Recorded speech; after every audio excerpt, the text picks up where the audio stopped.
वज़ीर-ए-आज़म शहबाज शरीफ का पेट्रोलियम मसनूआत की कीमतें ना बढ़ाने का फैसला। कहा, आम आदमी पर बोझ कम करने के लिए पेट्रोलियम मसनूआत की कीमतों में इजाफा नहीं कर रहे। वादे के मुताबिक मुश्किल हालात में आवाम तक रिलीफ पहुँचाएंगे।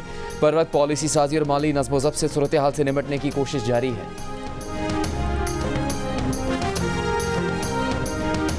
तेहरान समेत ईरान भर में यौमुल कुद्स पर रैलियां। आला ईरानी क़यादत समेत बड़ी तादाद में लोगों की शिरकत। तेहरान में इनकलाब स्क्वायर पर अल कुद्स रैली में धमाका। बेखौफ शहरी नारे तकबीर बुलंद करते रहे।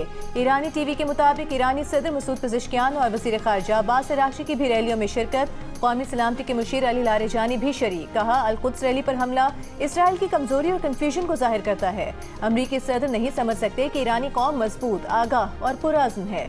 ईरान पर इसराइली और अमरीकी हमले जारी। करज और तेहरान में धमाके। इसराइली फौज का इसराइल का 24 घंटों पर में ईरान पर 200 से ज़ायद अहदाफ पर हमलों का दावा। कहा, लड़ाका तैयारों ने बड़े पैमाने पर 20 हमले किए, जिनमें मुख्तलिफ फौजी तनसीबात को निशाना बनाया गया।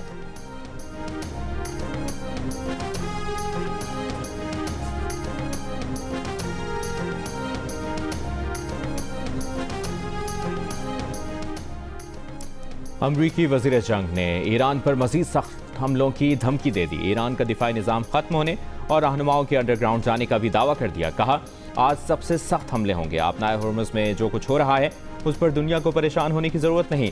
अमरीकी सेंटकॉम का दावा है कि ईरान में 6000 अहदाफ को निशाना बनाया गया।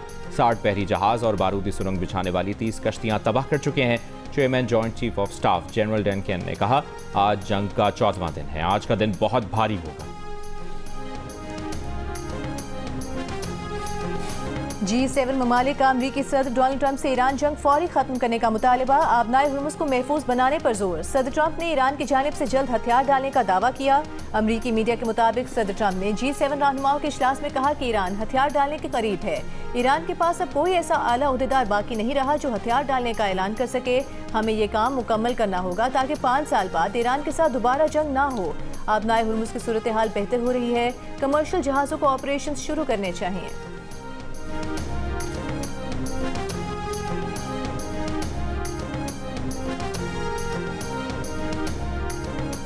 ईरानी पासदारान इनकलाब का अमरीका के तैयारा बरदार जहाज़ USS इब्राहिम लिंकन को मिसाइल हमलों से शदीद नुकसान पहुंचाने का दावा। अमरीका के रीफ्यूलिंग तैयारों को निशाना बनाने का भी दावा कर दिया। कहा, इराक की मुजाहमती फोर्सेज ने अमरीका का रीफ्यूलिंग तैयारा मार गिराया। अमरीकी सेंटकॉम की रीफ्यूलिंग तैयारे गिरने के वाक़े में अमले के 6 में से 4 एहलकारों की हलाकत की तस्दीक। कहा, तैयारे का नुकसान जारियत या फ्रेंडली फायर की वजह से नहीं हुआ। वाक़े की वजूहात जानने के लिए तहकीकात जारी।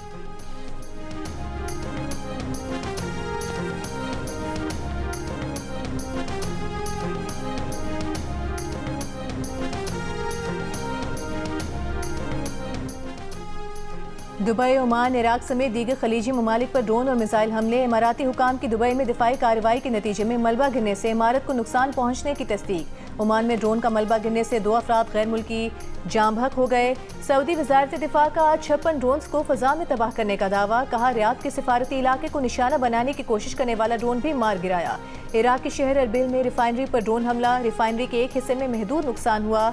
बहरीनी वज़ारत दिफा के मुताबिक अब तक ईरान के 115 मिसाइल और 191 ड्रोन तबाह किए हैं।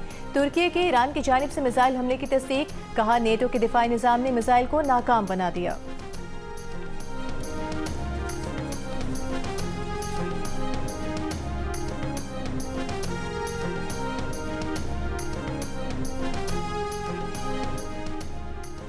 अमरीकी कंपनी प्लैनेट लैब्स ने सैटेलाइट तस्वीर 2 हफ्ते के डिले पर डाल दी। कहा, मशरिक़ वस्ता की मुतनाज़ सूरत हाल में यह फैसला आम लोगों की सिक्योरिटी के लिए किया है ताकि फरीकैन लाइव तस्वीर से सिविलियन को निशाना ना बना सकें।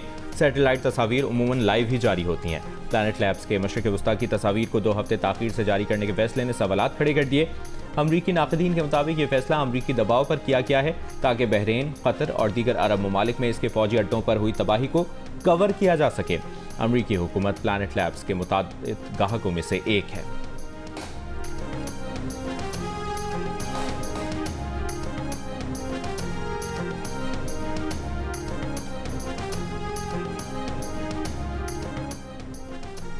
आबनाए हुर्मुज़ की बंदिश और बहरी जहाज़ों पर बढ़ते हमलों के बायस खाम तेल की कीमतें में इजाफा जारी। ब्रेंट की कीमत $103 फी बैरल तक पहुंच गई। अब से थोड़ी देर पहले मामूली कमी के बाद $101 पर देखी गई। WTI $96 फी बैरल पर ट्रेड हो रहा है। तेल की कीमतों से एशियाई स्टॉक मार्केट मुतासर। पाकिस्तान का बेंचमार्क 100 इंडेक्स 555 पॉइंट्स कमी के बाद 1,53,866 पॉइंट्स पर बंद हुआ। जापान का निकी कोरियन कोस्पी इंडेक्स और भारतीय स्टॉक मार्केट में 2% तक कमी रिकॉर्ड की गई।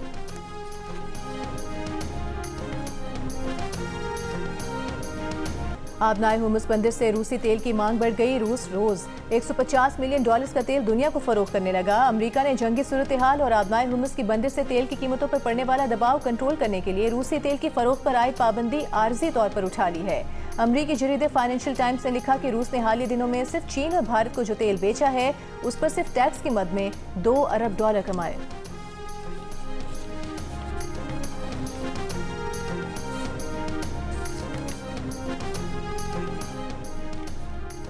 लबनान पर इसराइल के नए हमले। जनूब लबनान में बमबारी से कम 10 अफराद शहीद, मुताद्दिद जख्मी। 2 मार्च से जारी हमलों में 90 से ज़ायद बच्चों समेत 687 अफराद जान से गए।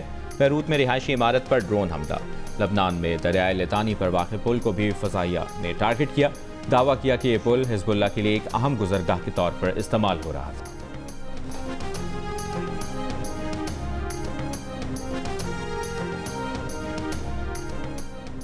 पाकिस्तान खित्ते में अमन के मुश्तरका मकसद के हुसूल के लिए कोशिश जारी रखेगा। वज़ीर आज़म शहबाज शरीफ का सऊदी अरब के साथ मुकम्मल यकजहती का इजहार। सऊदी वलीअहद मोहम्मद बिन सलमान से मुलाकात में वज़ीर आज़म शहबाज शरीफ ने खित्ते में हालिया पेशरफ्त पर तबादला ख्याल किया। मुलाकात में नायब वज़ीर आज़म इसहाक डार और फील्ड मार्शल आसिम मुनीर भी मौजूद थे। वज़ीर आज़म दौरे सऊदी अरब के बाद वापस वतन पहुँच गए।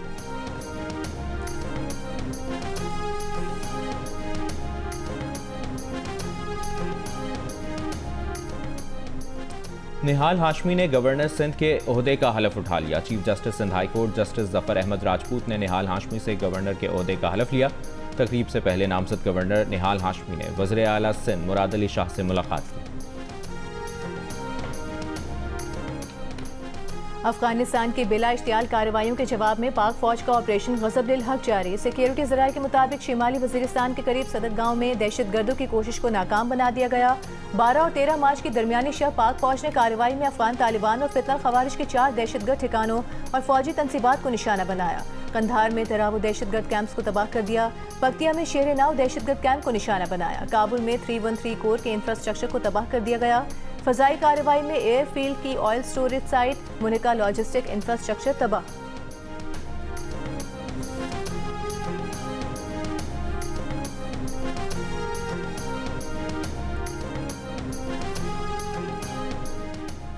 लकी मरवत के इलाके बेटनी में पुलिस मोबाइल पर हमला। धमाके में SHO समेत 7 पुलिस एहलकार शहीद। सदर आसिफ अली जरदारी, वज़ीर आज़म शहबाज शरीफ, वज़ीर दाखिला मोहसिन नकवी की धमाके की मसम्मत। शहीद एहलकारों को खिराज अक़ीदत पेश किया। जख्मी पुलिस एहलकारों की जल्द सेहतियाबी के लिए दुआ की। वज़ीर आला KPK सुहेल आफरीदी ने धमाके की मसम्मत करते हुए IG पुलिस से वाक़े की रिपोर्ट तलब कर ली।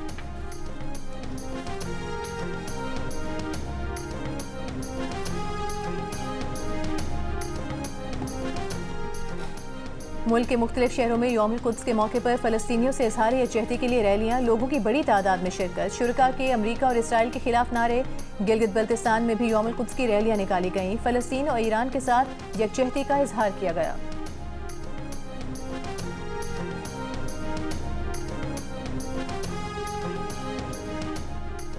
इसराइल ने आज भी मस्जिद अक्सा में नमाज जुमा पर पाबंदी लगा दी। मस्जिद अक्सा के सहन में नमाज जुमा की अदायगी नहीं की जा सकी। इसराइली हुक्काम ने मस्जिद अक्सा के अहाते में दाखिले पर यह कहकर पाबंदी लगाई कि इसका मकसद ईरानी हमलों से बचना है। और फिल्म और TV के नामवर अदाकार और सदाकार शुजात हाशमी इंतकाल कर गए। वो कुछ अरसे से अलील थे। ड्रामा सीरियल बारिश में मौलादात के किरदार ने शुजात हाशमी को मकबूल बनाया।